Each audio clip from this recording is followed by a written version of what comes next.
Dr. Seamus here. In this video, I want to address 6 different approaches for minimizing bloating.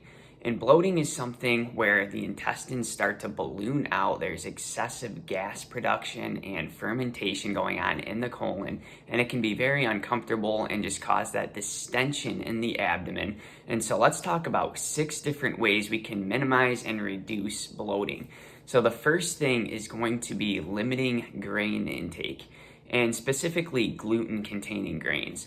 We know that grains are broken down into sugars, and that can feed the gut bacteria there and allow a process called fermentation to happen in the gut. And a byproduct of fermentation is gas. So there's going to be a gas production distension as a result of grain metabolism.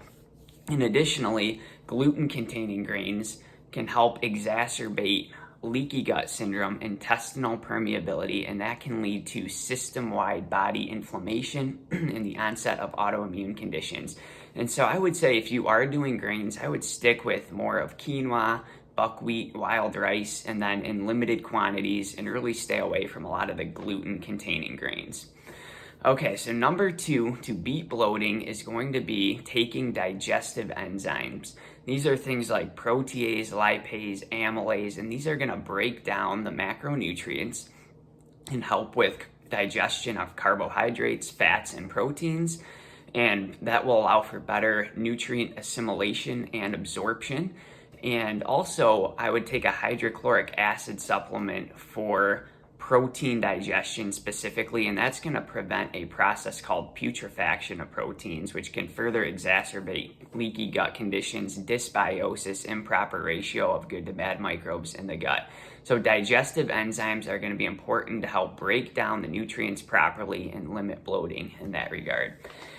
Third thing to do is going to be to incorporate more ginger. And so ginger is a carminative, and this is going to reduce bloating and gas and flatulence. It's also very soothing on digestion.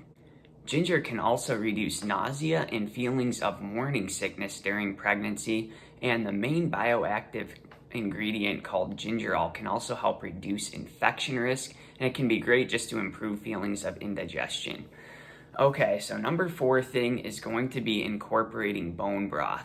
And bone broth has L-glutamine, an amino acid that is great for bolstering the lining of the gut. And it also has gelatin that is broken down into collagen that can do a lot of the same thing in bolstering that lining of the gut to prevent any kind of permeability or leaky gut syndrome.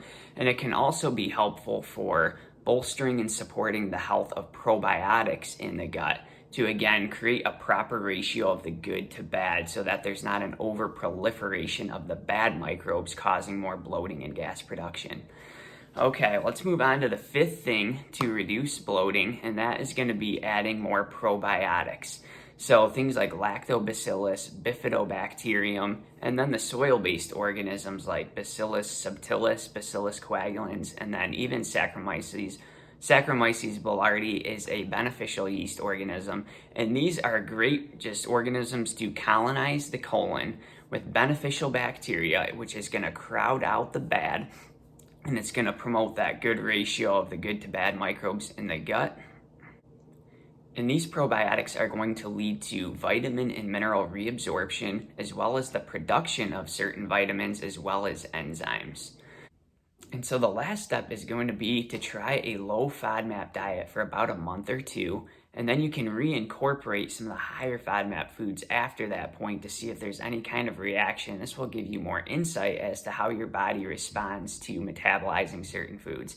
And FODMAP is an acronym that stands for fermentable oligosaccharides, disaccharides, monosaccharides, and polyols. And these are short-chain carbohydrates that are oftentimes poorly absorbed in the small intestine, and so that when they reach the large intestine, they are fermented upon, and it creates that gas as a byproduct, and this can lead to more distension and abdominal discomfort and things of that nature. So I have an article on my website at drseamus.com titled FODMAPs. I would encourage you to check that out, and that will specify more of the high versus low FODMAP foods, give you an idea of how to tailor make the diet for that month or 2 as you're focusing more on the low FODMAP foods. So guys, I think if you're able to implement this 6-step protocol, you will see marked improvement in reducing just overall flatulence, gas, bloating, distension, all those uncomfortable symptoms that come along with that fermentation in the colon. So remember, just limiting the grain intake, focusing on digestive enzymes and the hydrochloric acid for preventing protein putrefaction, incorporating more ginger, which is very soothing on digestion and known as a carminative spice, the bone broth as well for the gelatin and the collagen there, as well as probiotics and then that low FODMAP diet.